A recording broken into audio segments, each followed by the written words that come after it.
வணக்கம் நண்பர்களே.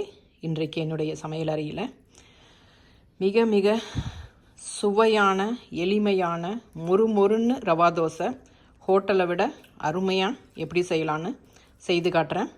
வாங்க பார்க்கலாம். அனு, நெக்ஸ்ட் டைம் வர்றப்ப மாமாட்ட சொல்லு, இந்த மாதிரி ஊற்றி தரேன்னு சொல்லு. இந்த வீடியோ உனக்காக, நீயும் செஞ்சு பார்த்துட்டு எப்படி இருக்குன்னு சொல்லு. அரை கப்பு ரவை ஒரு பாத்திரத்தில் எடுத்துக்கோங்க. கொஞ்சம் பெரிய பாத்திரமாக எடுத்துக்கோங்க. அதில் ஒரு 1/4 லிட்டர் தண்ணி சேர்த்துக்கோங்க. இதை நம்ம கலக்கி ஒரு 10 நிமிஷம் வச்சிடலாம். இந்த ரவையோட 1/2 கப்பு அரிசி மாவு சேர்த்துக்கோங்க. 3/4 கப்பு மைதா மாவு சேர்த்துக்கோங்க. 1 டேபிள் ஸ்பூன் கோதுமை மாவு சேர்த்துட்டு இதையும் கலக்கிட்டு நம்ம ஒரு 3/4 லிட்டர் ஏற்கனவே நம்ம 1/4 லிட்டர் தண்ணி ஊற்றிருக்கோம். இப்போ 3/4 லிட்டர் நம்ம தண்ணி சேர்த்து இதை நல்லா கலக்கிக்கலாம். 1 டீஸ்பூன் மிளகு பொடி சேர்த்துக்கோங்க. உங்களுக்கு மிளகா சாப்பிட பிடிக்கும் அப்படின்னீங்கன்னா நீங்கள் முழு மிளகு சேர்த்துக்கலாம், இல்லைனா கொஞ்சம் க்ரஷ் பண்ணி சேர்த்துக்கலாம். அதே மாதிரி 1 டீஸ்பூன் ஜீரக பொடி சேர்த்துக்கோங்க. தேவையான அளவு உப்பு சேர்த்துக்கோங்க. நான் கல் உப்பு 2 டீஸ்பூன் கல் உப்பு சேர்க்குறேன். ஒரு துண்டு பெருங்காயம், அதை வறுத்துட்டு பொடி பண்ணி சேர்த்துக்கோங்க. இது கூட ஒரு 50 ml எண்ணெய், எந்த எண்ணெயில் நம்ம தோசைக்கு நம்ம எந்த எண்ணெய் சேர்த்துப்போமோ அந்த எண்ணெயையும் இதில் சேர்த்துக்கோங்க. இந்த எண்ணெய் சேர்த்து பண்ணுறது நான் ஒரு வீடியோவில் பார்த்தேன்.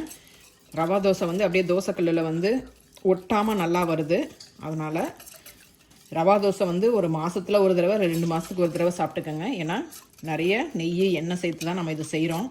அடிக்கடி செய்யணும்னு அவசியம் இல்லை, ஆனால் நல்லா ருசியாக இருக்கும். அடுப்பில் ஒரு வானல் வச்சுட்டு அதில் நெய் ஒரு 2 டேபிள் ஸ்பூன் சேர்த்துக்கோங்க. இப்போ அது கூட பச்சை மிளகா நல்லா பொடியாக நறுக்கி சேர்த்துக்கோங்க. அப்போ தான் குழந்தைங்க வாயில் பட்டதுனாலும் உங்களுக்கு ரொம்ப காரம் அதிகமாக தெரியாது. இல்லைனா நீங்கள் இந்த பச்சை மிளகாவை ஸ்கிப் பண்ணிடலாம். அது கூட கருவேப்பிலை, நல்லா பொடியாக நறுக்கின வெங்காயம், இது எல்லாமே அளவு உங்களுக்கு தேவையான அளவு சேர்த்துக்கோங்க. இதை கொஞ்சம் நம்ம லேசாக வதக்கிக்கலாம். பொடியாக நறுக்கின முந்திரி பருப்பு கொஞ்சம் சேர்த்துக்கோங்க. இதுவும் உங்களுக்கு தேவையான அளவு சேர்த்துக்கோங்க. சில பேருக்கு நிறைய பிடிக்கும். நம்ம ஊரில் ஸ்பெஷல் ரவா தோசைன்னு சொல்லிட்டு ஊறுபட்ட முந்திரியை குட்டி தராங்க. எங்கள் அப்பாவுக்கு அது ரொம்ப ரொம்ப ரொம்ப பிடிக்கும்னு சொல்லுவார். அஸ்வினில் நீங்கள் உங்களுக்கு தேவையான அளவு சேர்த்துக்கோங்க.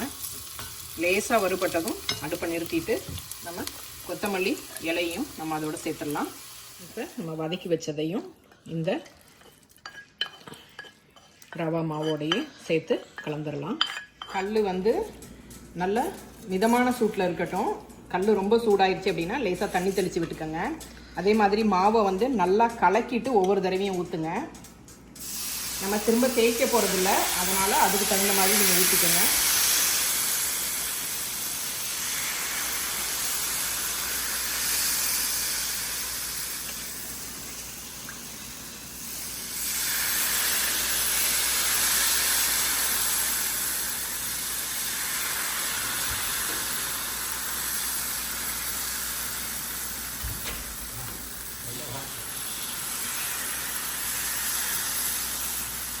அதே மாதிரி எண்ணெயும் கொஞ்சம் தாராளமாக ஊற்றணும். நம்ம ஏற்கனவே எண்ணெய் மாவுலையும் சேர்த்துருக்கோம். ரவா தோசைன்னா கொஞ்சம் உங்களுக்கு ஆயில் கீ எல்லாம் கூட தான் இருக்கணும். இப்போ நல்லா ப்ரௌனாக ஆன பிறகு நம்ம எடுத்துடலாம். பாருங்கள், நம்ம எண்ணெய் மாவில் ஊற்றுனதுனால இது எப்படி ஈஸியாக எடுத்துகிட்டு வருதுன்னு பாருங்கள்.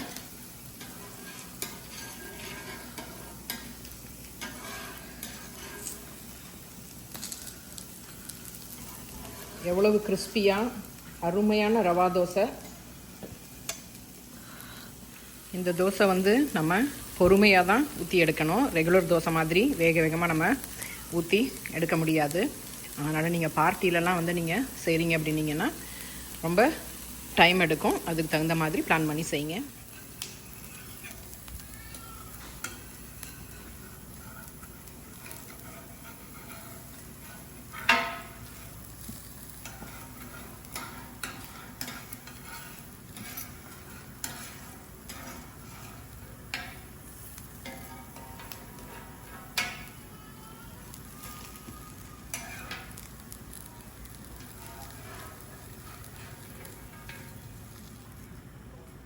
ஓ,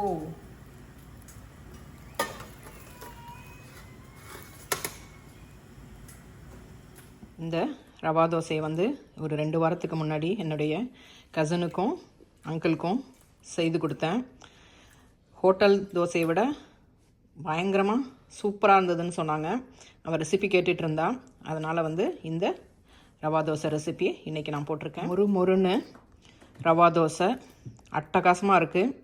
தேங்காய் சட்னியோட சாம்பாரோட நீங்கள் வச்சு செஞ்சு சாப்பிட்டு பாருங்கள்.